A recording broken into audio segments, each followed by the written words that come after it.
ನಮಸ್ತೆ ವೀಕ್ಷಕರೇ, ನಕ್ಷತ್ರ ನಾಡಿ ವಿಶೇಷ ನೇರ ಪ್ರಸಾರ ಕಾರ್ಯಕ್ರಮಕ್ಕೆ ತಮ್ಮೆಲ್ಲರಿಗೂ ಪ್ರೀತಿಯ ಸ್ವಾಗತ. ನಾನು ಕಾವ್ಯ ವಿಶ್ವಕರ್ಮ. ಇವತ್ತಿನ ಕಾರ್ಯಕ್ರಮದಲ್ಲಿ ಸಂಖ್ಯಾಶಾಸ್ತ್ರ, ಪ್ಲಾನೆಟ್ ಆಸ್ಟ್ರಾಲಜಿ ಹಾಗೆ ಜ್ಯೋತಿಷ್ಯದ ಬಗ್ಗೆ ಪ್ರಖರವಾದಂತಹ ಮಾಹಿತಿಯನ್ನ ನೀಡುವುದಕ್ಕೆ ನಮ್ಮ ಕಾರ್ಯಕ್ರಮದಲ್ಲಿ ಡಾಕ್ಟರ್ ಪಂಡಿತ್ ದಿನೇಶ್ ಗುರೂಜಿ ಅವರಿದ್ದಾರೆ. ಅವರನ್ನ ಕಾರ್ಯಕ್ರಮಕ್ಕೆ ಬರಮಾಡಿಕೊಳ್ತಾ ಕಾರ್ಯಕ್ರಮವನ್ನು ಶುರು ಮಾಡ್ತಾ ಹೋಗೋಣ. ಗುರುಗಳೇ ನಮಸ್ತೆ, ಕಾರ್ಯಕ್ರಮಕ್ಕೆ ಸ್ವಾಗತ, ಸುಸ್ವಾಗತ. ಓಂ ಶ್ರೀ ಗುರುಭ್ಯೋ ನಮಃ. ಹರಿ ಓಂ. ಓಂ ಕ್ರಾಂ ಕ್ರೀಂ ಕ್ರೌಂ ಸಹ ಭೌಮಾಯ ನಮಃ. ಓಂ ನಮೋ ಭಗವತೆ ವಾಸುದೇವಾಯ. ಓಂ ನಮೋ ನಾರಾಯಣಾಯ. ನಮಸ್ಕಾರ ವೀಕ್ಷಕರೇ, ಮದುವೆ, ಮನೆ, ಮಕ್ಕಳು, ಆಸ್ತಿ ವಿವಾದ, ಕೋರ್ಟ್ ವಿವಾದ, ಆರೋಗ್ಯ, ವಿದ್ಯಾಭ್ಯಾಸ, ಶಿಕ್ಷಣ, ಯಾವುದೇ ಸಮಸ್ಯೆಗಳಿದ್ರೂ ಕೂಡ ನೀವು ಕರೆ ಮಾಡಬಹುದಾಗಿದೆ. ಕರೆ ಮಾಡಿ ಗುರೂಜಿಯವರೊಟ್ಟಿಗೆ ಮಾತನಾಡಬಹುದಾಗಿದೆ. ಕರೆ ಮಾಡಿದಾಗ ನಿಮ್ಮ ಜನ್ಮ ದಿನಾಂಕ, ಜನ್ಮ ಸ್ಥಳವನ್ನು ತಿಳಿಸ್ಕೊಡ್ಬೇಕಾಗತ್ತೆ. ಆಕಸ್ಮಿಕವಾಗಿ ಗೊತ್ತಿಲ್ಲ ಅನ್ನೋದಾದ್ರೆ ಪ್ರಶ್ನಾಶಾಸ್ತ್ರಕ್ಕೆ ಹೋಗ್ಬೋದು. ಪ್ರಶ್ನಾಶಾಸ್ತ್ರದಲ್ಲಿ 1ರಿಂದ 249 ಒಳಗೆ ಒಂದು ಸಂಖ್ಯೆಯನ್ನ ಹೇಳಬೇಕಾಗತ್ತೆ.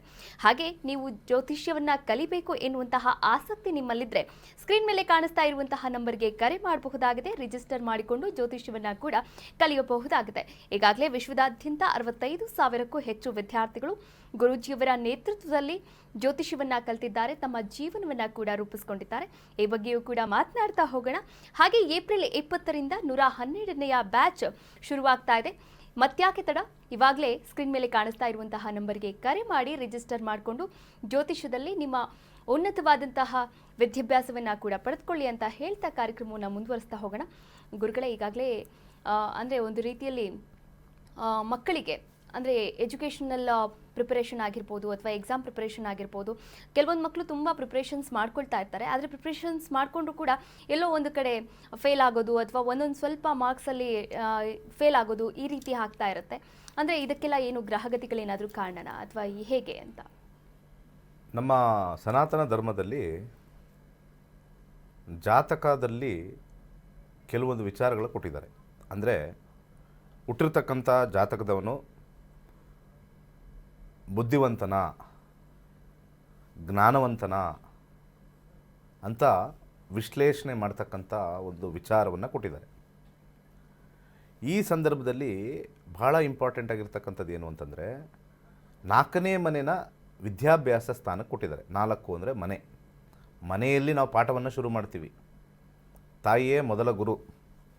ಸೊ 4ನೇ ಮನೆ ಕೊಟ್ಟಿದ್ದಾರೆ. ಜ್ಯೋತಿಷ್ಯ ಅಂದರೆ ಏನು ಅಂತ ಎಲ್ಲರೂ ಅರ್ಥ ಮಾಡ್ಕೋಬೇಕು. ಏನು ಅಂತಂದರೆ ಜ್ಯೋತಿಷ್ಯ ಬಂದಿರೋದು ಮೂಲ ವಿಜ್ಞಾನದಿಂದ, ಗಣಿತದಿಂದ, ಹಾಗೆ ಅನುಭವದಿಂದ, ಹಾಗೆ ಕೊನೆಯದಾಗಿ 4ನೇದು ಪ್ರಯೋಗದಿಂದ. ಅಂದರೆ ಎಕ್ಸ್ಪೆರಿಮೆಂಟ್ ಮಾಡಿದ್ದಾರೆ. Science, mathematics, experience and experiment ಇಷ್ಟು ಮಾಡಿ ಬಂದಿರತಕ್ಕಂಥದ್ದು ಜ್ಯೋತಿಷ್ಯ. ಮೂಢನಂಬಿಕೆ ಇಲ್ಲ ಅಲ್ಲಿ. ಇತ್ತೀಚಿನ ದಿನಗಳಲ್ಲಿ ಕೆಲವು ಗ್ರಹಗಳನ್ನು ಕೆಟ್ಟ ಗ್ರಹಗಳು ಅಂತ ಹೇಳಿದ್ದಾರೆ. ಇತ್ತೀಚಿನ ದಿನಗಳು ನಾನು ಹೇಳ್ತಾ ಇರೋದು ನಿಮಗೆ ಗೊತ್ತು. ಕೆಟ್ಟಗಳ ಸ್ವಲ್ಪ ಹೇಳಮ್ಮ ಅಂತ ನಿಮಗೆ ಕಾವ್ಯ ಅವ್ರಿಗೆ ಹೇಳಿದ್ರೆ ಹೇಳ್ತಾರೆ. ಶನಿ ಕೆಟ್ಟದ್ದು ಸರ್, ಕರೆಕ್ಟಾ? ರಾಹು ಕೆಟ್ಟದ್ದು, ಹಾಗೆ ಕೇತು ಕೆಟ್ಟದ್ದು.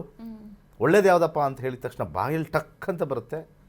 ಗುರು, ಶುಕ್ರ, ಮಂಗಳ, ಬುಧ ಬರ್ತಕ್ಕಂಥದ್ದು. ಇದು ಸಾಮಾನ್ಯವಾಗಿ ಸರ್ವೇ ಸಾಮಾನ್ಯ ಆ್ಯಂಕರ್ ಬಾಯಲ್ಲೇ ಕೆಟ್ಟದ್ದು ಯಾವುದು ಒಳ್ಳೇದು ಯಾವುದು ಬಂದ್ಬಿಡುತ್ತೆ. ಅಂದರೆ ಅಷ್ಟು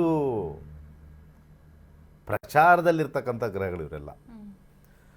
ಒಂದು ರೀತಿಯ ಗ್ರಹಗಳನ್ನು ನಾವು ಟೆರರಿಸ್ಟ್ ಥರ ಮಾಡಿಬಿಟ್ಟಿದ್ದೀವಿ. ಕೆಲವು ಗ್ರಹ ಅದು ಭಾಳ ಅದ್ಭುತವಾಗಿ, ಸಮಾಧಾನವಾಗಿ, ಈಸಿಯಾಗಿ ಅವ್ರ ಕೆಲಸ ಮಾಡ್ಕೊಂಡು ಹೋಗ್ತಾ ಇದ್ದಾರೆ. ಈಗ ವಿದ್ಯಾಭ್ಯಾಸಕ್ಕೆ ಬರೋಣ. ವಿದ್ಯಾಭ್ಯಾಸದಲ್ಲಿ 4ನೇ ಮನೇಲಿ ಶನಿ ಕೂತಿದ್ದರೆ, ಅಥವಾ 4ನೇ ಮನೇಲಿ ರಾಹು ಕೂತಿದ್ರೆ, ಅಥವಾ 4ನೇ ಮನೇಲಿ ಕೇತು ಕೂತಿದ್ರೆ ಬಹಳ ಮುಖ್ಯವಾಗಿರ್ತಕ್ಕಂಥ ಒಂದು ವಿಚಾರ ಏನು ಬರುತ್ತೆ ಅಂತಂದರೆ ವಿದ್ಯಾಭ್ಯಾಸ ಕೆಡುತ್ತೆ ಅಂತ 99.9% ಮಾರ್ಕೆಟಲ್ಲಿರ್ತಕ್ಕಂಥ ಅಸ್ಟ್ರಾಲಜರ್ಸ್ ಮಾತಾಡ್ತಾರೆ. ಮಾರ್ಕೆಟಲ್ಲಿರ್ತಕ್ಕಂಥದ್ದು. ಆದರೆ ಕಳೆದ 30 ವರ್ಷ ಜ್ಯೋತಿಷ್ಯ ಕಲಿತು 10 ವರ್ಷ 65,000 ಜನ ವಿದ್ಯಾರ್ಥಿಗಳಿಗೆ ಜ್ಯೋತಿಷ್ಯ ಹೇಳಿಕೊಟ್ಟು ಒಂದು 50,000 ಜಾತಕಗಳು ನೋಡಿದ್ದೀನಿ. ಎಷ್ಟೋ ಕಡೆಗಳಲ್ಲಿ 4ನೇ ಮನೆಯಲ್ಲಿ ಗುರು ಇದ್ದು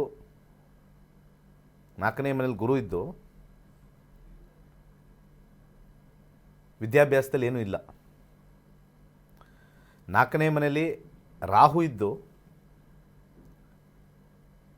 ವಿದ್ಯಾಭ್ಯಾಸ, ಉನ್ನತ ವ್ಯಾಸಂಗ, ರಿಸರ್ಚ್ಗೆ ಹೋಗಿದ್ದಾರೆ.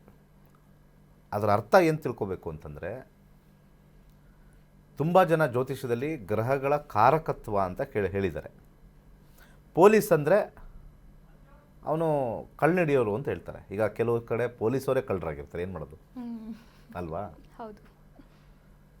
ಕಳ್ಳ ಅಂದಿದ ತಕ್ಷಣ ಅವನು ಒಬ್ಬ ಕಳ್ಳ ಅಂದಿದ ತಕ್ಷಣ ಅವನು ನಮಗೆಲ್ಲ ಭಯ ಆಗುತ್ತೆ, ಕಳ್ಳ ಅವನು ಸರಿ ಇಲ್ಲ ಅಂತ.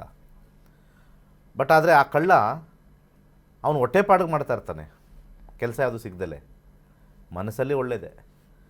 ಆದರೆ ಹೊಟ್ಟೆ ತುಂಬಿರೋರು, ಸಾಕಷ್ಟು ಹಣವನ್ನು ಗಳಿಸಿರೋರು, ಈ ರಿಯಲ್ ಎಸ್ಟೇಟ್ ಇರ್ಬೋದು, ರಾಜಕೀಯದಲ್ಲಿರ್ಬೋದು, ಅವರು ಬೇರೆ ಕಡೆ ಎಲ್ಲೆಲ್ಲಿ ದುಡ್ಡು ಸಿಗುತ್ತೋ ಹೊಡೆದ್ರೆ ಅದು ಕಳ್ಳರೇ ಅಲ್ವಾ? ಮತ್ತು ಅವ್ರ ಕಳ್ಳತನ ಮತ್ತು ಇವನ ಕಳ್ಳತನದಲ್ಲಿ ಏನು ವ್ಯತ್ಯಾಸ ಇದೆ? ವ್ಯತ್ಯಾಸ ಅಷ್ಟೇ. ಇಲ್ಲಿ ಧನದಾಹಿಗಳು, ಅಲ್ಲಿ ಹೊಟ್ಟೆದಾಹಿ ಅಷ್ಟೇ. ಓಕೆ. ಸೊ ಈ ವಿಚಾರದಲ್ಲಿ ನಾವು ನೋಡಬೇಕಂದ್ರೆ ಭಾಳ ಇಂಪಾರ್ಟೆಂಟ್ ಆಗಿರ್ತಕ್ಕಂಥದ್ದು, ವಿದ್ಯಾಭ್ಯಾಸಕ್ಕೆ ವಾಪಸ್ ಬರೋಣ. ದಶಾ ಭುಕ್ತಿ ಅಂತರ್ಭುಕ್ತಿಲಿ ಬಂದಾಗ ಮಾತ್ರವೇ ಸೂಕ್ತವಾಗಿರ್ತಕ್ಕಂಥ ವಿಚಾರ. ಹಾಗೆ ಭಾಳ ಇಂಪಾರ್ಟೆಂಟ್ ಆಗಿರ್ತಕ್ಕಂಥದ್ದು, ಕರೆ ಇದೆಯಾ? ತಗೊಳ್ಳೋಣ. ಎಸ್, ಒಂದು ಕರೆ ಸಿದ್ಧವಾಗಿದೆ. ನಮಸ್ತೆ, ಎಲ್ಲಿಂದ ಕರೆ ಮಾಡ್ತಾ ಇದ್ದೀರಾ? ತಮ್ಮ ಹೆಸರೇನು? ಮೇಡಮ್, ನನ್ನ ಹೆಸರು ರಮೇಶ್ ಅಂತ, ಕೃಷ್ಣರಾಜಪುರ, ಬೆಂಗಳೂರಿಂದ ಮಾತಾಡ್ತೀನಿ. ರಮೇಶ್ ಅವರೇ, ಹಲೋ, ಕೇಳಿಸ್ತಾ ಇದೆಯಾ? ಹಾಂ ಮೇಡಮ್, ಕೇಳ್ತಾ ಇದೆ. ಯಾವ ಸಮಸ್ಯೆ ಬಗ್ಗೆ ಮಾತನಾಡಬೇಕಾಗಿತ್ತು? ಯಾವ ವಿಚಾರವಾಗಿ ಕೇಳಬೇಕಾಗಿತ್ತು? ಮೇಡಮ್, ನನ್ನ ಒಂದು ಜೀವನದ ಒಂದು ಪರಮೋದ್ದೇಶ ಒಂದು ಅನಾಥಾಶ್ರಮ ಕಟ್ಟಬೇಕು ಅಂತ. ಓಕೆ. ಅದಕ್ಕೋಸ್ಕರ ನಾನು ಗುರುಜಿ ಹತ್ರ ಸಜೆಷನ್ ಕೇಳಬೇಕಿತ್ತು. ಓಕೆ. ಡೇಟ್ ಆಫ್ ಬರ್ತ್ ಇದೆಯಾ? Date of 15/5/1965. ಇನ್ನೊಮ್ಮೆ ಹೇಳಿ. 15/5 ಜೋರಾಗಿ ಹೇಳಿ. 15 ಹ್ಮ್ ಮೇ ಹ್ಮ್ 1965. 1965. ಸಮಯ ಬೆಳಿಗ್ಗೆ 7:30. ಬೆಳಿಗ್ಗೆ 7:35. ಹುಟ್ಟಿದೂರು 3 ಕೇಳ್ಬಿಡಮ್ಮ. ಹುಟ್ಟಿದೂರು ಯಾವುದು? ಹುಟ್ಟಿದೂರು Bengaluru, HAL. HAL. Bengaluru sir. Okay. ಗುರುಗಳಿದ್ದಾರೆ, ಮಾತನಾಡಬಹುದು. ಗುರುಜಿ ನಮಸ್ಕಾರ. ಗುರುಜಿ ನಮಸ್ಕಾರ. ಗುರುಜಿ, ನಾನು ಜೀವನದಲ್ಲಿ ಒಂದು ಅನಾಥಾಶ್ರಮ ಕಟ್ಟಬೇಕು ಅಂತ ಪ್ರಯತ್ನ ಪಡ್ತಾ ಇದ್ದೀನಿ. 2 ವರ್ಷಗಳಿಂದ ಆಗ್ತಾ ಇಲ್ಲ. ಸುಮಾರು ನನ್ನ ಜೀವನದ ಉದ್ದೇಶನೇ ಒಂದು ಅನಾಥಾಶ್ರಮ ಕಟ್ಟಬೇಕಂತ. ಅದರಿಂದ ಆಗ್ತಾನೆ ಇಲ್ಲ. ಜಮೀನೆಲ್ಲ ತಗೊಂಡಿದ್ದೀನಿ, ಮತ್ತೆ ಈ ಮಕ್ಕಳಿಗೆ, ಹೆಂಡತಿ ಮಕ್ಕಳಿಗೆ ಏನೇನು ಬೇಕೋ ಅವ್ರಿಗೆಲ್ಲ ವ್ಯವಸ್ಥೆ ಮಾಡಿದ್ದೀನಿ. ಆದರೆ ಆಶ್ರಮ ಕಟ್ಟಕ್ಕೆ ಮಾತ್ರ ಆಗ್ತಾ ಇಲ್ಲ. ಏನನ್ನೋ ಉದ್ದೇಶ ಗೊತ್ತಾಗ್ತಾ ಇಲ್ಲ. ಸರಿ, ನಮಗೆ ಮಾಡೋಕ್ಕಾಗುತ್ತೋ ಇಲ್ಲೋ ಗೊತ್ತಿಲ್ಲ. ತುಲಾ ರಾಶಿಲಿ ಬರ್ತಕ್ಕಂಥದ್ದು ವಿಶಾಖ ನಕ್ಷತ್ರ. ನಿಮ್ಮದು ದಶಾಭುಕ್ತಿಗಳು ನೋಡೋಣ ಹೇಗಿದೆ ಅಂತ. 2017ರಿಂದ ನಿಮಗೆ ಶುಕ್ರದಶ ಪ್ರಾರಂಭವಾಗಿದೆ. 2017ರಿಂದ ಶುಕ್ರದಶ ಪ್ರಾರಂಭವಾಗಿದೆ. ಓಕೆ. ಶುಕ್ರದಶದ ಕಾಂಬಿನೇಷನ್ ನಾವು ನೋಡಬೇಕಾದ್ರೆ 12ನೇ ಮನೆ ಬರ್ತಕ್ಕಂಥದ್ದು ಖಂಡಿತ ಭಾಳ ಇಂಪಾರ್ಟೆಂಟ್ ಆಗಿರ್ತಕ್ಕಂಥದ್ದು. ಅನಾಥಾಶ್ರಮ ಖಂಡಿತ ಕಟ್ಬೋದು.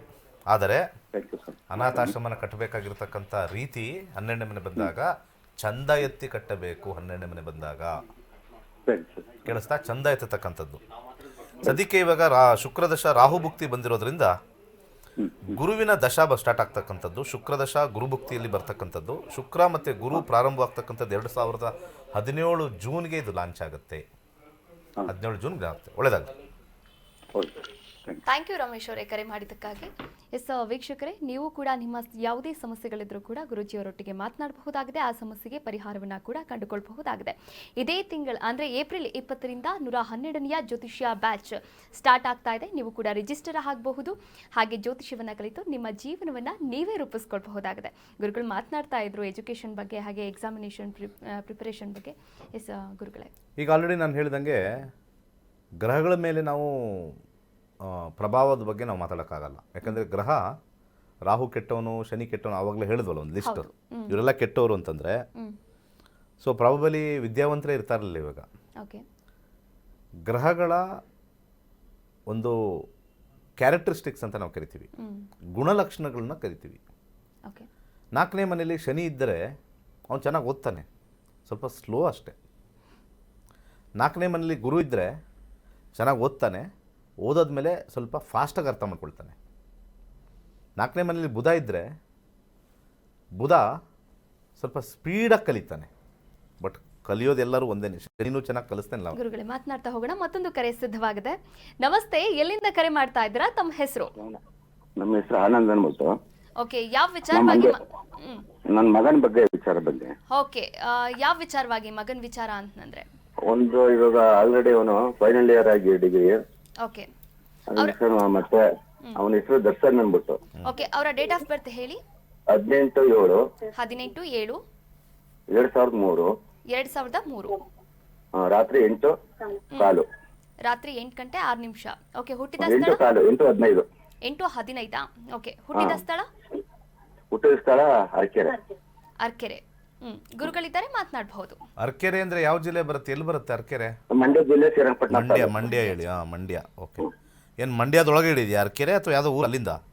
ಅಲ್ಲಿಂದ ಪಕ್ಕ ಊರು ಅರಕೆರೆ, ಪಕ್ಕ ಬೆಳಕೆರೆ. ಅರ್ಕೆರೆ ಅನ್ನೋದು ಸ್ವಲ್ಪ ಸಣ್ಣ ಹೋಬಳಿ ಲೆವೆಲ್ ಎಲ್ಲ ನಾವು GPS ಅಲ್ಲಿ ಬರಲ್ಲ. ಇದ್ರ ಪ್ರಕಾರ 22 ವರ್ಷ ಡಿಗ್ರಿ ಮಾಡ್ತಾ ಇದ್ದಾರೆ ಈಗ. ಇವಾಗ ಒಬ್ಬ ಇದಾಗಿ ಪ್ರೈವೇಟ್ ಆಗಿ ಒಬ್ಬ ಬ್ಯಾಂಕ್ ಹೋಗ್ತಾ ಇದ್ದಾನೆ. ಡಿಗ್ರಿ ಮುಗಿಸಿದ್ದಾರೆ. ಯಾವ್ದು BCom ಮಾಡ್ಕೊಂಡ್ರ ಯಾವ್ದು BSc? ಬಿಕಾಂ ಮಾಡ್ತಾನೆ. ಫೈನಲ್ ಇಯರ್ ಆಯ್ತು. ಮೀನರ ರಾಶಿ ಹುಟ್ಟಿದ್ದಾರೆ. 2041ವರೆಗೂ ಬುಧ ದೇಶ ಇದೆ. ಬುಧ ದೇಶ ಕಾಂಬಿನೇಷನ್ ಅಲ್ಲಿ ನೋಡಿದಾಗ 6, 5, 7 ಕಾಂಬಿನೇಷನ್ ತೋರಿಸ್ತಾ ಇದೆ. 6ನೇ ಮನೆ ವೃತ್ತಿಯನ್ನು ತೋರಿಸುತ್ತೆ, 5ನೇ ಮನೆ ಬುದ್ಧಿವಂತಿಕೆ, ಮತ್ತು 7ನೇ ಮನೆ ಇವರು ಸ್ವಲ್ಪ ಲೋನ್ ಸೆಕ್ಷನಲ್ಲಿ ಇದ್ದರೆ ಒಳ್ಳೆಯದು. ಬ್ಯಾಂಕಲ್ಲಿ ಲೋನ್ ಸೆಕ್ಷನ್ ಅಂತ ಕರಿತೀವಿ. ಈ ಸುಮ್ಮನೆ ಕ್ಯಾಶಿಯರ್ಗಿನ ಲೋನ್ ಸೆಗ್ಮೆಂಟಲ್ಲಿ ಇವರಿಗೆ ಉತ್ತಮವಾಗಿರ್ತಕ್ಕಂಥದ್ದು ಬರುತ್ತೆ. ಬಟ್ ಗೌರ್ಮೆಂಟ್ ಜಾಬ್ ಇಲ್ಲ. ಗೌರ್ಮೆಂಟ್ ಜಾಬ್ ಕಾಂಬಿನೇಷನ್ ಬರುತ್ತಲ್ಲ, ಅದಿಲ್ಲ ಅಲ್ಲಿ. ಗೌರ್ಮೆಂಟ್ ಜಾಬು ಬರೋಲ್ಲ. ಸೊ ಇವರಿಗೆ ಉತ್ತಮವಾಗಿರ್ತಕ್ಕಂಥ ಒಂದು ವಿಚಾರ ಬಂದಾಗ ಬುಧ 6ನೇ ಮನೇಲಿರ್ತಕ್ಕಂಥದ್ದು ಮತ್ತು ಸಬ್ಲಾಡ್ 7, 12 ಇರ್ತಕ್ಕಂಥದ್ದು ಬಲಗೈ ತೋರ್ ಬೆರಳಿಗೆ ಒಂದು ಯೆಲ್ಲೋ ಸಫೈರ್ ಹಾಕೊಳ್ಳಿ, ಭಾಳ ಒಳ್ಳೆಯದಾಗುತ್ತೆ. ಒಳ್ಳೆಯದಾಗಲಿ. ಥ್ಯಾಂಕ್ ಯು ಕರೆ ಮಾಡಿದ್ದಕ್ಕಾಗಿ. ಗುರುಗಳೇ, ಈಗಾಗಲೇ ಗ್ರಹಗತಿಗಳ ಬಗ್ಗೆ ಮಾತನಾಡ್ತಾ ಇದ್ರಿ. ಮತ್ತೊಂದು ಕರೆ ಕೂಡ ಸಿದ್ಧವಾಗಿದೆ ಅಂತ ಅನ್ಸುತ್ತೆ, ಮಾತನಾಡ್ತಾ ಹೋಗೋಣ. ನಮಸ್ತೆ, ಎಲ್ಲಿಂದ ಕರೆ ಮಾಡ್ತಾ ಇದ್ದೀರಾ?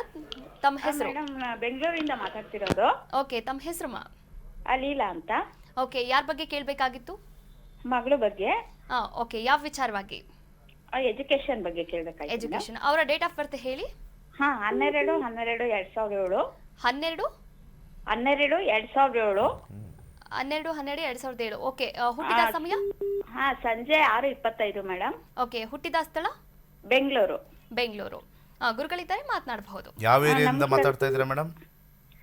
ಬೆಂಗಳೂರು, ಇದು ಗೊಲ್ರಟ್ಟಿಯಿಂದ ಗುರುಗಳೇ. ಗೊಲ್ರಟ್ಟಿ. ಸರಿ. ನಿಮ್ಮ ಮಗಳ? ಹೌದು. ಧನುರ್ರಾಶಿ ಉತ್ತರಾಷಾಢ ನಕ್ಷತ್ರದಲ್ಲಿ ಹುಟ್ಟಿದ್ದಾರೆ. ಸದ್ಯಕ್ಕೆ 2023 ಆದಮೇಲೆ ಮಂಗಳ ದಶೆ ಶುರುವಾಗಿದೆ. Second PUC ಮುಗಿಸಿದ್ರಾ? ಆಗಿದೆ. ಈ ಸಲ BCA ತಗೊಂಡಿದ್ದಾಳೆ ಗುರುಜಿ. BCA ತಗೊಂಡಿದ್ದಾರೆ. ಓಕೆ.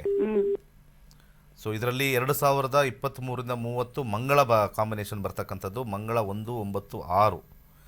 ಇಂಜಿನಿಯರಿಂಗ್ ಟ್ರೈ ಮಾಡಿಲ್ಲ ಅಲ್ವಾ? MCA ಮಾಡೇ ಮಾಡ್ತಾರೆ. BCA ಅಂದರೆ ಕಂಪ್ಯೂಟರ್ ಅಪ್ಲಿಕೇಶನ್, ಗೊತ್ತಾಯ್ತು ನನಗೆ. ಕಂಪ್ಯೂಟರ್ ತಗೊಂಡಿದ್ದಾಳೆ. ಆದರೆ MCA ಮಾಡೇ ಮಾಡ್ತಾರೆ. ವೃತ್ತಿಯಲ್ಲಿ ಸ್ವಲ್ಪ ನಿಧಾನದ ಗತಿಯಲ್ಲಿ ಹೋಗ್ತಕ್ಕಂಥ ತೋರಿಸುತ್ತೆ. ಒಂದು ಸೂಚನೆ ಕೊಡ್ತೀನಿ. ಯಾವ ಕೆಲಸ ಅಂದರೆ ನೀವು ಯಾವಾಗ ಬೇಸಿಕ್ ಡಿಗ್ರಿ ಮಾಡ್ತಾರೋ ಅಥವಾ ಅವರು ಹೈಯರ್ ಡಿಗ್ರಿ ಮಾಡ್ತಾರೋ, 9ನೇ ಮನೆ ನಡೆದಾಗ, 9ನೇ ಮನೆ ದಶ ನಡೆಯುತ್ತೆ ಈಗ.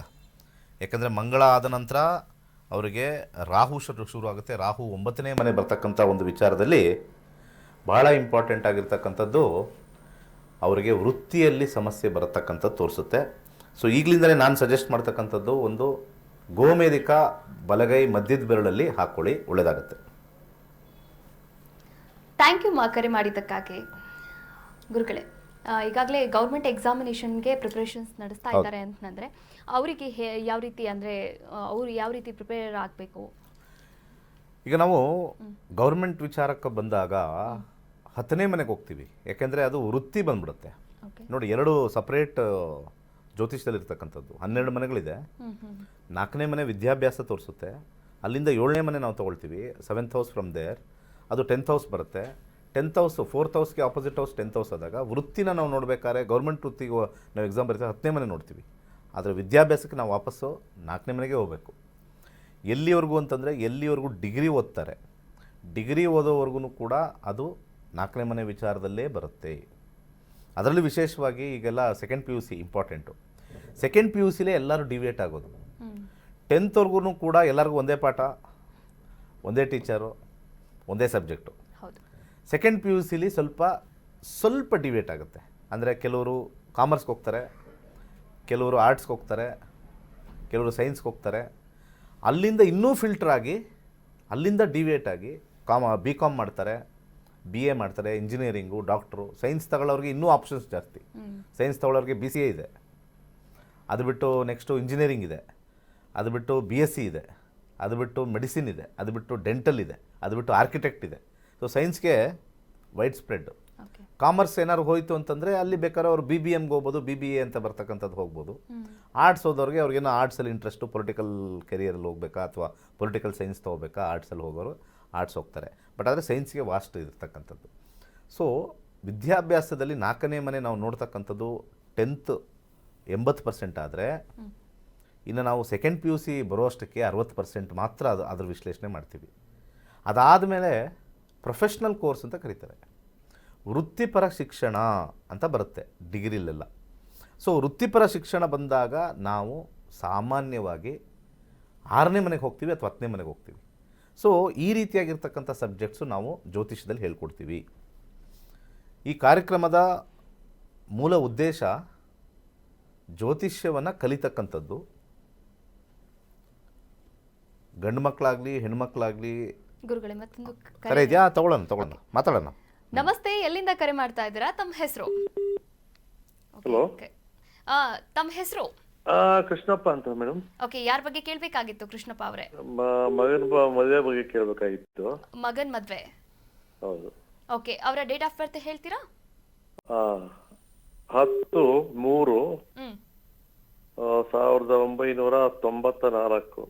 10/3/1994. ಹುಟ್ಟಿದ ಸಮಯ ಒಂದು 8 ಗಂಟೆ. ಅಂದ್ರೆ ಪರ್ಟಿಕ್ಯುಲರ್ ಸಮಯ ಗೊತ್ತಿಲ್ವಾ ಹೇಗೆ? ಪರ್ಟಿಕ್ಯುಲರ್ ಸ್ವಲ್ಪ 8-9 ಗಂಟೆ ಲೆಕ್ಕ ಕರೆಕ್ಟ್ ಆಗಿ. ಓಕೆ, ಹುಟ್ಟಿದ ಸ್ಥಳ ಹೇಳಿ. ಹಾರಂಗಿ. ಓಕೆ, ಯಾವ ಜಿಲ್ಲೆ ಬರುತ್ತೆ ಇದು? ಅದು ಕೊಡಗು ಬರುತ್ತೆ, ಕುಶಾಲನಗರ ಹತ್ರ, ಹಾರಂಗಿ ಡ್ಯಾಮ್ ಹತ್ರ. ಓಕೆ, ಕೊಡಗು. ಓಕೆ, ಗುರುಗಳಿದ್ದಾರೆ, ಮಾತನಾಡಬಹುದು. ಸರಿ. ನಮಸ್ಕಾರ. ಮಡಿಕೇರಿ ಕೊಡಗಲ್ವಾ ನೀವು ಹೇಳಿದ್ದು? ಹೌದೌದು. ಸರಿ, ಮಗನ ಬಗ್ಗೆ ಏನು ಕೇಳಬೇಕು? ಮಗ ಅಲ್ವಾ? ಮಗನ ಬಗ್ಗೆ ಮದುವೆ ವಿಚಾರ ಬಗ್ಗೆ ಕೇಳಬೇಕು. ಸರಿ, ಓಕೆ. ಸದ್ಯಕ್ಕೆ ಈಗ ನಡೀತಾ ಇರ್ತಕ್ಕಂಥ ದಶಾಭುಕ್ತಿಗಳನ್ನು ನೋಡ್ತೀವಿ. ಕುಂಭರಾಶಿಯಲ್ಲಿ ಹುಟ್ಟಿರ್ತಕ್ಕಂಥದ್ದು ಧನಿಷ್ಠ ನಕ್ಷತ್ರ, ಹಾಗೆ ವಿಶೇಷವಾಗಿ ಮೀನ ಲಗ್ನದಲ್ಲಿ ಹುಟ್ಟಿರ್ತಕ್ಕಂಥದ್ದು. ಗುರುದಶೆ ನಡೀತಾ ಇದೆ ಇವಾಗ. ಗುರುದಶೆ ಕಾಂಬಿನೇಷನಲ್ಲಿ 7ನೇ ಮನೆ ಇರ್ತಕ್ಕಂಥದ್ದು. ಬಹಳಷ್ಟು ಆಫರ್ಗಳು ಬರ್ತಾ ಇದೆ. ಸಮಸ್ಯೆ ಏನು ಅಂತಂದರೆ ನಿಮ್ಮ ಮಗ ಡಿಸಿಷನ್ ತಗೊಳ್ತಾ ಇಲ್ಲ. ಇದು ಮುಖ್ಯವಾಗಿರ್ತಕ್ಕಂಥ ಸಮಸ್ಯೆ. ಯಾಕಂದರೆ ಯಾವಾಗ 7ನೇ ಮನೆ ಬರ್ತಕ್ಕಂಥದ್ದು ಮದುವೆ ವಿಚಾರದಲ್ಲಿ ಗುರುಗೆ 7-1-10 7-1-10 ಕಾಂಬಿನೇಷನ್ ಬರ್ತಾ ಇದೆ. ಖಂಡಿತ ಅಲ್ಲ, 99.9% ಆಚೆ ಕಡೆಯಿಂದ ಹುಡುಗಿಯರು ಜಾತಕ ಅಥವಾ ಸಂಬಂಧಿಕರಿಂದ ಅಥವಾ ನಿಮ್ಮ ರಿಲೇಷನಿಂದ ಜಾತಕಗಳು ಬರ್ತಾನೇ ಇದ್ದಾವೆ. ನಿಮ್ಮ ಹುಡುಗ ಇದನ್ನು ಒಪ್ಕೊಳ್ತಾ ಇಲ್ಲ. ಯಾಕಂದರೆ 7ನೇ ಮನೆ ಮದುವೆ ತೋರಿಸುತ್ತೆ. ಆದರೆ ಕೆಳಗಡೆ 1-10 ಕಾಂಬಿನೇಷನ್ ಬಂದಾಗ ಆಸಕ್ತಿ ಬಹಳ ಕಮ್ಮಿ, 0 ಆಸಕ್ತಿ. ಆಸಕ್ತಿನ ಸ್ವಲ್ಪ ಹೆಚ್ಚಿಗೆ ಮಾಡಬೇಕು ಅಂತಂದರೆ ಬಲಗೈ ತೋರ್ಬೆಳಗೆ ಒಂದು yellow sapphire, South African yellow sapphire ಹಾಕಲೇಬೇಕು. ಆಸಕ್ತಿಯನ್ನು ಬದಲಾಯಿಸ್ಕೊಂಡು ಮಾಡಿದ್ರೆ ಇದು ಸಕ್ಸಸ್ ಆಗುತ್ತೆ. ಇಲ್ಲ ಅಂದರೆ ಅವರು 35 ಆದರೂ ಮದುವೆ ಆಗದಲ್ಲೇ ಹೊರಡು ಬಿಡ್ತಾರೆ. ಯಾಕಂದರೆ ಇದು ಮನಸ್ಥಿತಿ. ಪರಿಸ್ಥಿತಿ ಚೆನ್ನಾಗಿದೆ, ಮನಸ್ಥಿತಿ ಭಾಳ ಇಂಪಾರ್ಟೆಂಟು. ಮನಸ್ಥಿತಿ ಸ್ವಲ್ಪ ಕಮ್ಮಿ ಇದೆ. ಕೆಲವೊಂದು ಸತಿ ಜ್ಯೋತಿಷದಲ್ಲಿ ಏನಾಗುತ್ತೆ, ನಾವು ಇದ್ರ ಬಗ್ಗೆ ನಾವು ಇನ್ನೊಂದು ದಿವಸದಲ್ಲಿ ಮಾತಾಡ್ಬೋದು. ಮದುವೆ ಬಗ್ಗೆ ನಾವು ಎಜುಕೇಷನ್ ಇರೋದ್ರಿಂದ ಮದುವೆ ವಿಚಾರದಲ್ಲಿ ಯಾಕೆ ಕಾಂಬಿನೇಷನ್ ಬಂದರೂ ಮದುವೆ ಆಗಲ್ಲ ಅಂತಕ್ಕಂಥದ್ದು ಅಂತಂದರೆ, ನಾವು ತೊಗೊಂಬಂದು ನಿಮಗೆ ಮಸಾಲೆ ದೋಸೆ ತಂದು ಇಡ್ಬೋದು, ತಿನ್ನೋದು ಬಿಡೋದು ನಿಮ್ಮ ಇಷ್ಟ. ಹೌದು. ಮಸಾಲೆ ದೋಸೆ ಸಿಗುತ್ತೋ ಇಲ್ವಾ ಅನ್ನೋದು ಜ್ಯೋತಿಷದಲ್ಲಿ ಹೇಳುತ್ತೆ, ಸಿಗ್ತಾ ಇದೆ ಅಂತ ಹೇಳುತ್ತೆ, ತಿಂತಿರೋ ಇಲ್ವೋ ಅಂತ ಜ್ಯೋತಿಷ ಹೇಳಕ್ಕಾಗಲ್ಲ. ಓಕೆ, ಕರೆ ಮಾಡಿದ್ದಕ್ಕಾಗಿ ಧನ್ಯವಾದಗಳು. ಮತ್ತೊಂದು ಕರೆ ಸಿದ್ಧವಾಗಿದೆ. ನಮಸ್ತೆ, ಎಲ್ಲಿಂದ ಕರೆ ಮಾಡ್ತಾ ಇದ್ದೀರಾ? ತಮ್ಮ ಹೆಸರು? ಅಂತ ಹಾವೇರಿಯಿಂದ. ಇನ್ನೊಮ್ಮೆ ಹೇಳಿ. ಹಾವೇರಿ. ಉಷಾ ಹಾವೇರಿಯಿಂದ. ಉಷಾ ಹಾವೇರಿಯಿಂದ. ಓಕೆ, ಯಾರ ಬಗ್ಗೆ ಕೇಳ್ಬೇಕಾಗಿತ್ತಮ್ಮ? ನನ್ ಮಗನ್ ಬಗ್ಗೆ ಕೇಳ್ಬೇಕಿತ್ತು ಮೇಡಮ್. ಮಗನ ಡೇಟ್ ಆಫ್ ಬರ್ತ್ ಹೇಳಿ. 10/5/2024. ಹುಟ್ಟಿದ ಸಮಯ? ಸಾಯಂಕಾಲ 7:01. ಓಕೆ, ಹುಟ್ಟಿದ ಸ್ಥಳ? ಹಾವೇರಿನೇ. ಹಾವೇರಿನಾ? ಓಕೆ, ಯಾವ ವಿಚಾರವಾಗಿ ಕೇಳ್ಬೇಕಾಗಿತ್ತು? ಹೌದು, ಈ ಹೆಸರು ಬಗ್ಗೆ ಕೇಳ್ಬೇಕಿತ್ತು. ನಾನು ಹೆಸರು ಅವಾಗ ಅವನ್ಗೆ ಹುಷಾರಿದ್ದಿದ್ದಿಲ್ಲ, ನಾವು ಹಂಗೆ ಸುಮ್ನೆ ಇಟ್ಬಿಟ್ವಿ. ಓಕೆ, ಗುರುಗಳಿದ್ದಾರೆ, ವೇದ. ಮಾತಾಡ್ಬೋದು. ನಮಸ್ಕಾರಮ್ಮ. ಹಾ ಸರ್, ಮಗನ ಹೆಸರು ವೇದಾಂತ್ ಅಂತ. ಅವನ್ ಲೈಫ್ ಹೆಂಗಿದೆ ಅಂತ ಕೇಳ್ಬೇಕಿತ್ತು. ಕರೆಕ್ಟ್ ಆಗಿ ಇಟ್ಟಿದ್ದೀರಾ. ವಿ ಇಂದ ಶುರು ಆಗುತ್ತೆ, ಯಾಕೆಂದ್ರೆ ಮೃಗಶಿರ ನಕ್ಷತ್ರ 2ನೇ ಪಾದ. ಹಾ ಹಾ ಬಹಳ ಸೊಗಸಾಗಿರ್ತಕ್ಕಂಥದ್ದು ಇಟ್ಟಿದ್ದಾರೆ. ಈ ಕಾಲದಲ್ಲಿ ಕುಶ್ ಪಿಶ್ ಯಶ್ ಅಂತ ಇಟ್ಬಿಡ್ತಾರೆ.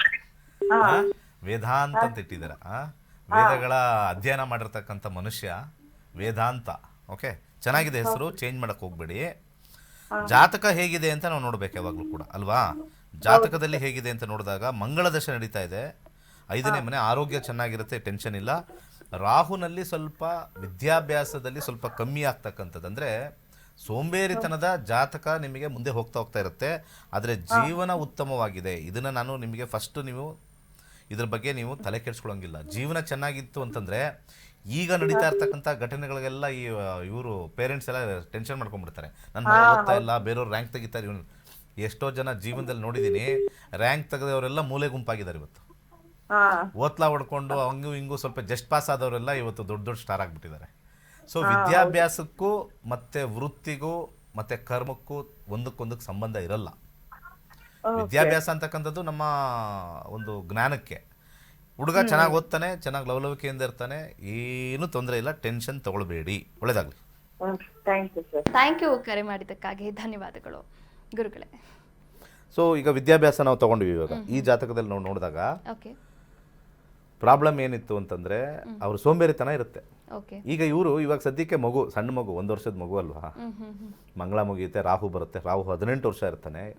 ಎಜುಕೇಷನ್ ಇಂಪಾರ್ಟೆಂಟ್ ಟೈಮಲ್ಲಿ ಇರುತ್ತೆ. ಯಾಕಂದರೆ ಇಲ್ಲಿ ಮಂಗಳ ಅವ್ರಿಗೆ 2028ವರೆಗೂ ಮುಗಿದೋಗುತ್ತೆ. 18 + 3 ಅಂದರೆ 21. ರಾಹುನೇ ನಡೆಯುತ್ತೆ ನೆಕ್ಸ್ಟು. ರಾಹುದಲ್ಲಿ ಕಂಪ್ಲೀಟ್ 5 ಇರೋದಾಗ ಅವರು ಎಲ್ಲ ಮಾಡ್ತಾರೆ, ಎಷ್ಟು ಬೇಕೋ 60-70% ತೆಗಿತಾರೆ. ಇನ್ನು ಎಲ್ಲ ನೋಡಿದಾಗ ಅವರು ಫ್ರೆಂಡ್ಸ್ ಜಾಸ್ತಿ ಇರ್ತಾರೆ, ಒಂದು ರೀತಿ ಕಾಲಹರಣ ಮಾಡ್ತಾರೆ, ಸ್ವಲ್ಪ ಸೋಂಬೇರಿತನ, ಬಿಂದಾಸ್ ಇರ್ತಾರೆ. ಬಟ್ ಆದರೆ ನಾವು ಅದನ್ನು ನಾವು ಹೆದರ್ಕೊಂಡು ಮುಂಬರುವ ದಶಾ ನೋಡ್ಬೇಕು ನಾವು. ಗುರು ದಶಾ ಹೇಗಿರುತ್ತೆ, ಯಾಕೆಂದರೆ 21ಕ್ಕೆ ರಾಹು ಮುಗಿದೋದ್ಮೇಲೆ ನೆಕ್ಸ್ಟ್ ಗುರು ಬರುತ್ತೆ. ಸೊ ಗುರು ಬಂದಾಗ ಗುರು ಇವನಿಗೆ ವೃತ್ತಿಯನ್ನು ಕರೆಕ್ಟಾಗಿ ಕೊಡ್ತಾ ಇದ್ದಾನೆ ಇಲ್ವೋ ನೋಡ್ಕೊಬೋದಲ್ಲ. ಎಷ್ಟೋ ಜನ ಇದ್ದಾರೆ, ರ್ಯಾಂಕ್ ತೆಗೆದಿದ್ದಾರೆ, ವೃತ್ತಿ ಇಲ್ಲ, ಫೇಲ್ ಆಗಿದ್ದಾರೆ, ಜಸ್ಟ್ ಪಾಸ್ ಆಗಿದ್ದಾರೆ, ದೊಡ್ಡ ಬಿಸ್ನೆಸ್ ಆಗಿದ್ದಾರೆ. ಈ ರೀತಿಯಾಗಿರ್ತಕ್ಕಂಥ ಜಾತಕವನ್ನು ಹೇಗೆ ನೋಡ್ತೀವಿ ಅಂದರೆ ದಶ ದಶ ದಶ ದಶ ಕಲ್ತ್ಕೊಳ್ಳಿ. ಭಾಳ ಕಮ್ಮಿ ಫೀಸಲ್ಲಿ ನಾವು ಜ್ಯೋತಿಷ್ಯ ಹೇಳ್ಕೊಡ್ತಾಯಿದ್ದೀವಿ. ಜ್ಯೋತಿಷ್ಯ ಕಲಿತಾಗ ನಿಮಗೆ ಭರವಸೆ ಇರುತ್ತೆ. ಭರವಸೆಯ ನಂತರ ನಿಮಗೆ ಒಂದು ಕಾನ್ಫಿಡೆನ್ಸು, ನೆಮ್ಮದಿ ಬರುತ್ತೆ, ಟೆನ್ಷನ್ ಇರಲ್ಲ.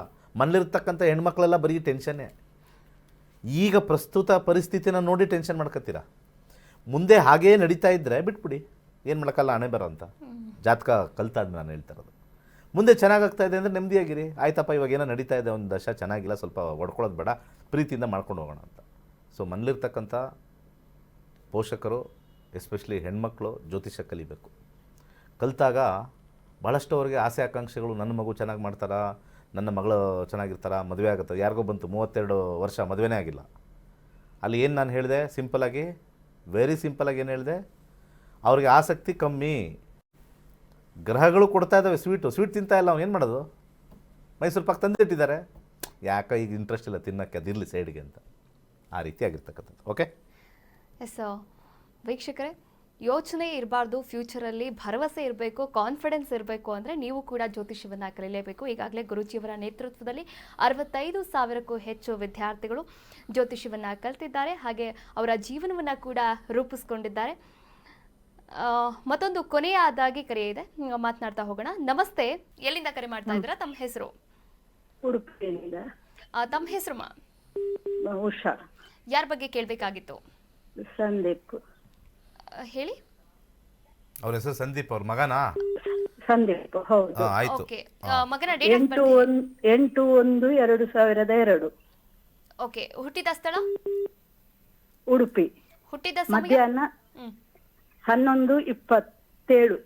ಓಕೆ, ಗುರುಗಳಿದ್ದಾರೆ, ಮಾತನಾಡಬಹುದಮ್ಮ. 11:27 ಇನ್ನೂ ಬೆಳಿಗ್ಗೆನೆ ಬಂದಿರುತ್ತೆ, ಇನ್ನು ಮಧ್ಯಾಹ್ನ ಆಗಿರಲ್ಲ. 12 ಗಂಟೆ ಆದಮೇಲೆ ಮಧ್ಯಾಹ್ನ.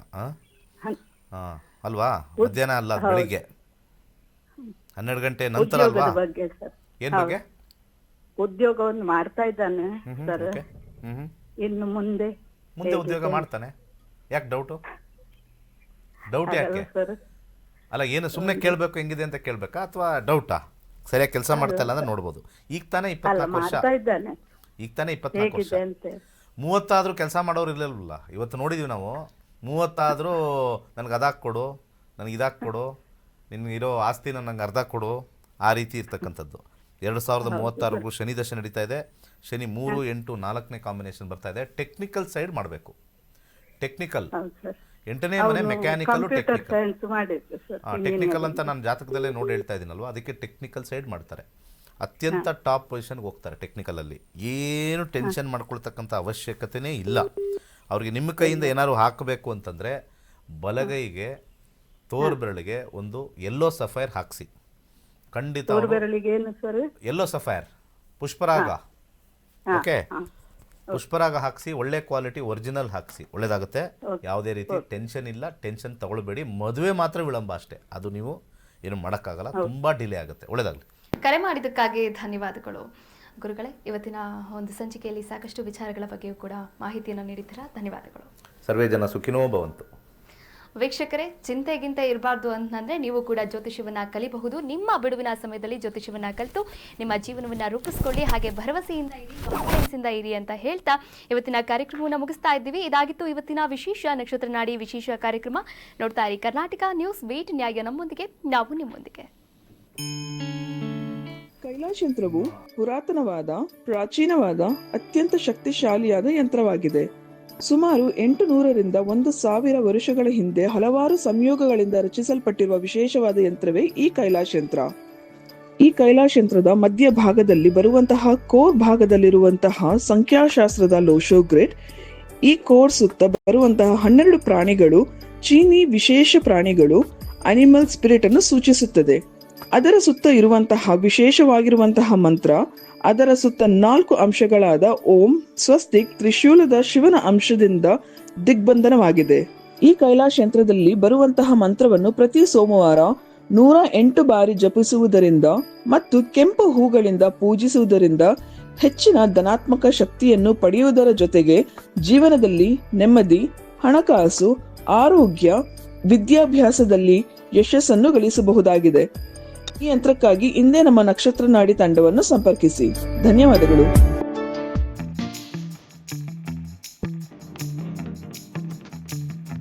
ಓಂ ಶ್ರೀ ಗುರುಭ್ಯೋ ನಮಃ. ನಮಸ್ಕಾರ ವೀಕ್ಷಕರೇ, ನನ್ನ ಹೆಸರು ಕಿರಣ್ ಅಂತ, ಬ್ಯಾಂಗ್ಳೂರಿಂದ. ನಾನು ನಕ್ಷತ್ರ ನಾಡಿ 73rd ಬ್ಯಾಚ್ ಸ್ಟೂಡೆಂಟು. ಈ ಒಂದು ಜನ್ರೇಷನ್ ಬಗ್ಗೆ ಹೇಳೋದಾದ್ರೆ, ನಮ್ಮ ತಂದೆ ತಾಯಿ ಅವ್ರ ಕಾಲದಲ್ಲಿ 50-50 ಅಂತಲೇ ಹೇಳ್ಬೋದು. ಇವಾಗ 50% ಜ್ಯೋತಿಷನ ನಂಬೋರು, 50% ಜ್ಯೋತಿಷ ನಂಬ್ತಾ ಇರಲಿಲ್ಲ. ಇನ್ನು ನಮ್ಮ ಅಜ್ಜಿ ತಾತ ಅವ್ರ ಕಾಲದಲ್ಲಿ 80-20 ಅಂತಲೇ ಹೇಳ್ಬೋದು. 80% ನಮ್ಮ ಶಾಸ್ತ್ರಗಳನ್ನ, ಪಂಚಾಂಗಗಳನ್ನ ತುಂಬಾ ನಂಬೋರು. ಆ್ಯಂಡ್ ಈಗ ನಮ್ಮ ಜನ್ರೇಷನಲ್ಲಿ ಏನಾಗ್ಬಿಟ್ಟಿದೆ, ಅದು ಆಪೋಸಿಟ್ ಆಗಿಬಿಟ್ಟಿದೆ. 20:80 ಆಗಿಬಿಟ್ಟಿದೆ. ಅದರಲ್ಲೂ 20%ಅಲ್ಲಿ ತುಂಬ ಜನ ಆ್ಯಕ್ಚುಯಲ್ ಜ್ಯೋತಿಷ ಏನಾದರೂ ಎಸೆನ್ಸ್ ಅಂತ ತಿಳ್ಕೊಳ್ಳಲ್ಲ. ಆ ಒಂದು ಫಾಲ್ಸ್ ಸ್ಟೇಟ್ಮೆಂಟ್ ಆಗಲಿ, ಒಬ್ಬ ಫಾಲ್ಸ್ ಜ್ಯೋತಿಷ ಹತ್ರ ಹೋಗಿ ಅವ್ರ ಒಂದು ನಂಬಿಕೆನ ಕಳ್ಕೊಂಡಿದ್ದಾರೆ. ಸೊ ಇದು ಚೇಂಜ್ ಆಗಬೇಕು. ಸೊ ಈಗ ನಕ್ಷತ್ರ ನಾಡಿ ಕ್ಲಾಸ್ ಅಥವಾ ನಕ್ಷತ್ರ ನಾಡಿ ಸಬ್ಜೆಕ್ಟ್ ಬಗ್ಗೆ ಹೇಳೋದಾದ್ರೆ, ಇಲ್ಲಿ ಬೆಸ್ಟ್ ಪಾರ್ಟ್ ಏನು ಅಂದರೆ, ನಿಮ್ಗೆ ಯಾವುದೇ ರೀತಿ ದೋಷ, ಈಗ ಯಾವ ರೀತಿ ಟ್ರೆಂಡ್ ನಡೀತಾ ಇದೆ, ಒಂದು ಪೂಜೆ ಆಗಿರ್ಬೋದು, ಹೋಮ, ಆ ಟೆಂಪಲ್ ವಿಸಿಟ್ ಮಾಡಿ, ಈ ಟೆಂಪಲ್ ವಿಸಿಟ್ ಮಾಡಿ, ಈ ಥರ ಯಾವುದನ್ನು ಹೇಳಲ್ಲ. And prediction wise, accuracy wise this is the best ಅಂತಲೇ ಹೇಳ್ಬೋದು. ಈಗ ನೀವು ನೋಡೋದಾದ್ರೆ, ಈಗ ಕೊರೋನಾ ಏನು ನಡೀತಾರೆ ಟ್ರೆಂಡಲ್ಲಿ, ಇದನ್ನು ಅವರು 2 ಏಪ್ರಿಲ್ 2019 ಪ್ರೆಡಿಕ್ಟ್ ಮಾಡಿದ್ದಾರೆ. ಆ್ಯಂಡ್ ನಮ್ಮ ಕೈಯಲ್ಲೂ ಕ್ಲಾಸಲ್ಲಿ ಪ್ರಶ್ನಾಶಾಸ್ತ್ರ ಒಂದು ಮೆಥಡ್ ಹಾಕಿಸಿ ನೋಡಿದಾಗ ಯಾವಾಗ ಎಂಡ್ ಆಗುತ್ತೆ, ಯಾವ ರೀತಿ ಇದು ಗ್ರಾಫ್ ಹೋಗುತ್ತೆ, ಯಾವ ರೀತಿ ಇಳಿಯುತ್ತೆ, ಇದನ್ನೆಲ್ಲ ಹೇಳ್ಕೊಟ್ಟಿದ್ದಾರೆ. ಸೊ ಇದೊಂದು ಡಿವೈನ್ ಸಬ್ಜೆಕ್ಟು. ಕಲಿದಲ್ಲೇ ಇದ್ರ ಬಗ್ಗೆ ಮಾತಾಡೋದಾಗಲಿ, ಡಿಬೇಟ್ ಮಾಡೋದಾಗಲಿ, PRs ಆಗಲಿ ಮಾಡೋಕ್ಕೆ ಹೋಗ್ಬಾರ್ದು, ತಪ್ಪು. ಶ್ರದ್ಧಾ ಭಕ್ತಿಯಿಂದ ಇಟ್ಟು ಕಲಿತ್ರೆ ಈ ಒಂದು ಡಿವೈನ್ ಸಬ್ಜೆಕ್ಟ್ ತುಂಬಾ ಈಸಿ ಆಗುತ್ತೆ ನಿಮಗೆ. ಇನ್ನು ನಕ್ಷತ್ರ ನಾಡಿ ಕ್ಲಾಸ್ ಬಗ್ಗೆ ಹೇಳೋದಾದರೆ, ದಿ ಬೆಸ್ಟ್ ಅಂತಲೇ ಹೇಳ್ಬೋದು. ಬೆಲೆನೇ ಕಟ್ಟಕ್ಕಾಗದಿರೋಂಥ ಸಬ್ಜೆಕ್ಟ್ ಇದು. ಇವ್ರ ಇಂಟೆನ್ಷನ್ ಜಸ್ಟ್ ಒಂದು ತೊಗೊಂಡಿರೋ ಫೀಸ್ಗಾಗಲಿ, ಇನ್ನೊಂದಕ್ಕಾಗಲಿ ಜಸ್ಟ್ ಒಂದು ಸಬ್ಜೆಕ್ಟ್ನ ಸ್ಟೂಡೆಂಟ್ಸ್ಗೆ ಡೆಲಿವರ್ ಮಾಡಬೇಕು ಅನ್ನೋದಲ್ಲ. ಆ ಒಂದು ಸಬ್ಜೆಕ್ಟ್ ಎಲ್ಲರೂ ಕಲಿಬೇಕು, ಎಸ್ಪೆಷಲಿ ಯಂಗ್ಸ್ಟರ್ಸ್ನ ಕಲಿತು ಬೆಳೆಸಬೇಕು. ನಮ್ಮ ಋಷಿಮುನಿಗಳು ಕೊಟ್ಟಿರುವಂಥ ಈ ಒಂದು ಸೇಕ್ರೆಡ್ ಸಬ್ಜೆಕ್ಟ್ ಅಂದರೆ ಇದು ಎಲ್ಲಿಗೂ ಸ್ಟಾಪ್ ಆಗಬಾರ್ದು, ಇದು ಒಂದು ಫ್ಲೋ ಅಲ್ಲಿ ಹೋಗ್ತಾ ಇರಬೇಕು, ಎಲ್ಲರೂ ಕಲಿಬೇಕು ಅನ್ನೋದು ಅವ್ರ ಇಂಟೆನ್ಷನು. ಆ್ಯಂಡ್ ಕ್ಲಾಸ್ ಬಗ್ಗೆ ಒಂದು ಡಿಗ್ರಿ ವೈಸ್ ಕ್ಯಾಲ್ಕುಲೇಷನ್ ಇರುತ್ತೆ, 360 ಡಿಗ್ರಿ ಒಂದು ಟಾಪಿಕ್ನ ಕವರ್ ಮಾಡ್ತಾರೆ. ಯಾವುದೇ ವಿಷಯ ಆಗಿರ್ಬೋದು. ಈಗ ಒಂದು ಸಣ್ಣ ಎಕ್ಸಾಂಪಲ್ ಕೊಡೋದಾದ್ರೆ, ಈಗ ಒಂದು ವಾರದಲ್ಲಿ 7 ಡೇಸ್ ಇದೆ, ಸೋಮವಾರ, ಮಂಗಳವಾರ, ಬುಧವಾರ, ಯಾವ ರೀತಿ ಒಂದು ಆರ್ಡರ್ ಇದೆ, ಇದಕ್ಕೆಲ್ಲ ಒಂದು ಕ್ಯಾಲ್ಕುಲೇಷನ್ ಇದೆ. ಸುಮ್ಮನೆ ಸಂಡೇ ಆದ್ಮೇಲೆ ಮಂಡೇ ಬಂದಿಲ್ಲ. ಈ ರೀತಿ ಒಂದು ಇಂಟ್ರೆಸ್ಟಿಂಗ್ ಟಾಪಿಕ್ನ ಹೇಳ್ಕೊಂಡಾಗ ಅದ್ರ ಮೇಲೆ ಒಂದು ಗೌರವ, ಒಂದು ನಂಬಿಕೆ ಉಂಟಾಗುತ್ತೆ. ಸೊ ಯಂಗ್ಸ್ಟರ್ಸ್ ಎಸ್ಪೆಷಲಿ ಬಂದು ಕಲೀರಿ, ತುಂಬಾ ಒಳ್ಳೆ ಸಬ್ಜೆಕ್ಟ್ ಅಂತ ಹೇಳ್ತೀನಿ. 50+, 60+ ಅಥವಾ 40+ ಕಲಿಯೋರ್ಗು ನಮಗೂ ಏನು ಡಿಫ್ರೆನ್ಸ್ ಅಂದರೆ, ಅವರ ಲೈಫಲ್ಲಿ ಒಂದು ಮೇಜರ್ ಪೋರ್ಷನ್ ಮುಗ್ದೋಗಿರುತ್ತೆ. ಬೀಟ್ ಜಾಬ್ ಆಗಿರ್ಬೋದು, ಅಥವಾ ಬಿಸ್ನೆಸ್ಸು, ಅಥವಾ ಮ್ಯಾರೇಜ್ ಎಲ್ಲ ಆಗೋಗಿರುತ್ತೆ. ಸೊ ನಮಗೆ ಇನ್ನೂ ಒಂದು ಅವಕಾಶ ಇದೆ, ಒಂದು ಒಳ್ಳೆ ಒಂದು ಡಿಸಿಷನ್ ತೊಗೋಬೋದು, ಒಂದು ಒಳ್ಳೆ ಆಪರ್ಚುನಿಟಿ ಸಿಕ್ಕಿದೆ ಕಲಿಯೋದಕ್ಕೆ. ಸೊ ಯಾವ ರೀತಿ ನಾವು ಒಂದು ಡಿಸಿಷನ್ ತೊಗೊಂಡ್ರೆ ನಮ್ಗೆ ಲೈಫ್